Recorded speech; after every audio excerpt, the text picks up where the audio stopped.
विराटनगर विमानस्थलमा महेश बस्नेतमाथि रातो रङको हमला, 2 युवा पक्राउ। महेश बस्नेत सवार गाडीमै आकस्मिक विरोध गर्दै युवाहरू सडकमा। दर्शकवृन्द, विमानस्थलमा चर्को नाराबाजी, बस्नेत विरुद्ध रङ छ्याप्ने 2 युवा मोरङ प्रहरीद्वारा गिरफ्तार। युवा जागरण अभियानमै तनाव, बस्नेतमाथि रङ हान्ने घटना बढ्दै। विराटनगर विमानस्थल क्षेत्रबाट बाहिरिँदै गरेका एमाले नेता तथा पूर्व मन्त्री महेश बस्नेत सवार गाडीमाथि स्थानीय युवाहरूले रातो रङ छ्यापेका छन्।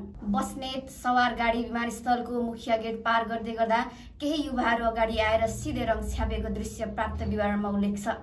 घटनापछि युवाहरूले त्यही स्थानमै जोरदार नारा जुलुस गरेका थिए। नाराबाजी केही मिनटसम्म चलेको र भिड केही बेर त्यही ठाउँमा भेला भएको जानकारी प्राप्त भएको छ।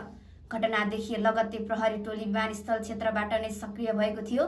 प्रहरीले घटनामा संलग्न भएको आरोपमा 2 जना युवालाई नियन्त्रणमा लिएको छ।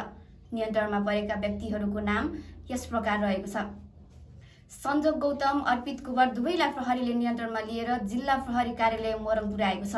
प्रहरीका अनुसार यी युवाहरूले बस्नेत विरुद्ध सञ्चालन भइरहेको युवा जागरण अभियानको कार्यक्रममा अवरोध पुर्याउने आशंकामा पक्राउ गरेको जानकारी दिएको छ। दुवै युवामाथि अब प्रहरीद्वारा सोधपुछ अघि बढाउँदैछ।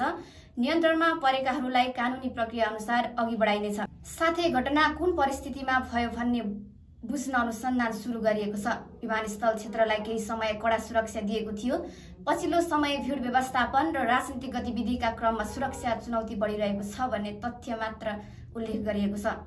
रङ छ्यापिएको गाडीलाई प्रहरीद्वारा तुरुन्तै सुरक्षित स्थानमा सारिएको छ। घटनासँगै केही बेर भिड बढेपछि प्रहरीद्वारा स्थिति नियन्त्रित गरिएको थियो। सडकमा रहेको अवरोध हटाएर यातायात सामान्य रूपमा सञ्चालन ल्याइएको तथ्य पुष्टि भएको छ।